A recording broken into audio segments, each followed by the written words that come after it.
Today we are going to be comparing these two guitars by French master luthiers. Over here to my right, a guitar by Daniel Friederich from the year 1968. It's his Recital model, spruce top, even though it's pretty dark, and Indian rosewood back and sides. And then over here to my left is a guitar by Dominique Field from the year 2001, also a spruce top, and actually with Madagascar rosewood back and sides. So I hope you guys enjoy this comparison, and I'm going to play the same thing on each one of these guitars, and hopefully you'll notice some things that are interesting about each of them. And I would love to hear your preference and why that's your preference. Well, we'll start today's presentation here with a guitar by Daniel Friederich, the legendary French maker, kind of the heir to Robert Boucher's work. And this instrument is kind of from his early days. This is from 1968. And you'll notice many Friederich-like things on the guitar. Of course, the shape of the headstock, the rosette, the wood choices, everything, including, Indian rosewood back and sides, like almost every Daniel Friederich guitar has. But what's interesting about these Recital models, as you call them, is that they're a little bit lighter in weight.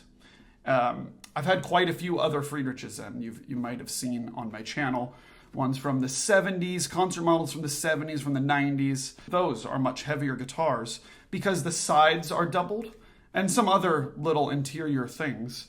Also the necks, as they get older, they seem to get thicker and wider, as in the shoulders of the neck.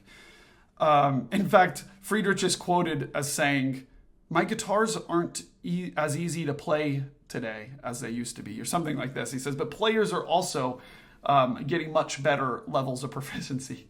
So yes, his guitars, I'm sure this had to do with the thickness of the neck and the frequencies that he was getting out of them that he liked. But the truth is, a lot of the later necks for most people are pretty uncomfortable. You do adapt to them, but when you compare it to something thinner, or like this neck, some of his earlier necks, you really notice a difference. So anyhow, this one's from 1968. It's a spruce top, although, it's getting dark over time, so it's kind of looking like cedar, but it is a spruce top. It has a couple of repaired cracks here in the lower bout, professionally repaired, all stable for many years now. And I've got a tuner clipped up here because I just recently changed the strings, so I'll make that disappear in just a moment. But I want you to hear this guitar. Now, there is a full review of this guitar on the channel, but I think since then I've changed mics and to something that I like a little bit more, and wanted you to hear this one again. And then I want to take the chance, I reached over here, I want to take a chance to compare it to this Dominique Field guitar, which I haven't yet, I don't believe. So I have to introduce you to this Dominique Field from the year 2001. By the way, there's actually several professional videos that have been recorded on this one. I've done a review on my channel, but there's other places that this guitar has been. So if you're curious or interested in maybe purchasing this guitar or this one, let me know, because there's actually great professional videos on both of these instruments. So, Dominique Field. One of the most interesting things about this guitar is just how responsive it is. So if this guitar, this Daniel Friederich guitar, has a bit of a slower bloom and warmth to it, and this Field sounds kind of like a double top sometimes. I know I'm sacrilegious, right? By saying that, but there are some things about this guitar that make you question its design. What is this? What is the design of this guitar? Because when I'm playing,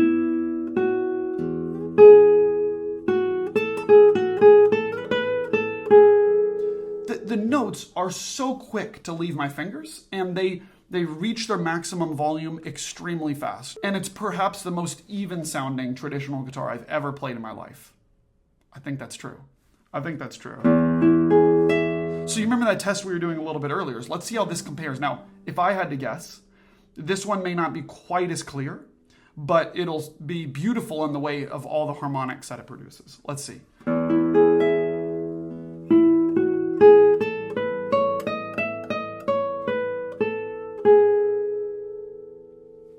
Yes. I think I've demonstrated what I wanted here. Okay, let me show you again. Listen to that last G sharp, right? That's...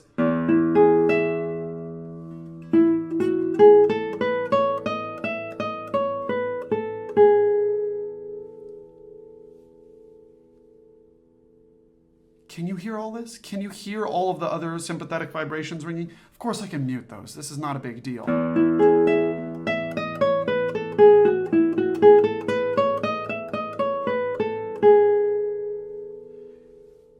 You see all the sympathetic vibrations on this one? It's just ringing so much. Now, that's a really beautiful, fun thing, but let me compare it to the Friederich, right? I do this.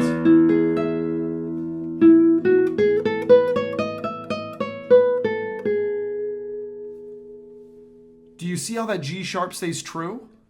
You see this? I think I'm able to show you here, right?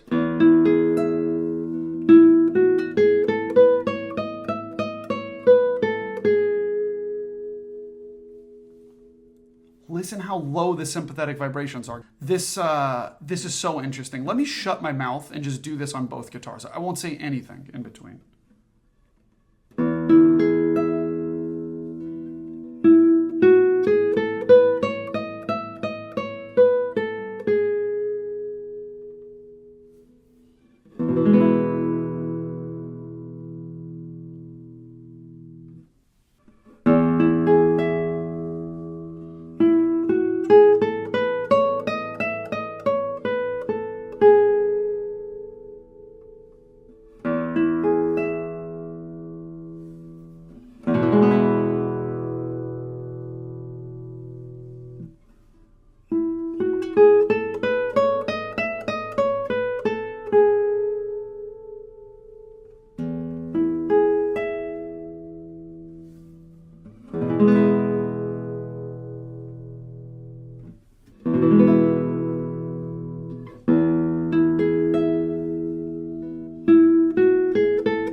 Pretty cool. I think you can tell the difference.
Wow. Well, if I have to compare these guitars, what I would say is that this one, the Dominique Field, shines in the sustain and in the exciting sympathetic vibrations and harmonics and overtones that it brings.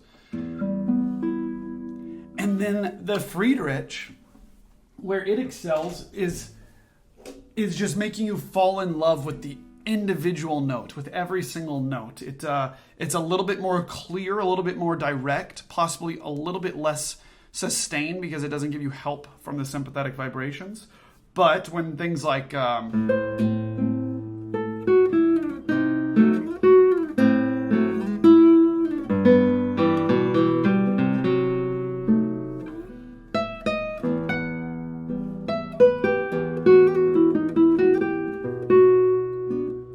you know what? It's very, on the Friederich, it's so nice and easy to get a beautiful singing voice on it because it just, the melody, the fundamental pops out so much on this guitar. It's really nice. So, okay, thank you all so much for watching. This has been a really fun comparison between these two French guitars. And I will see you in the next stream.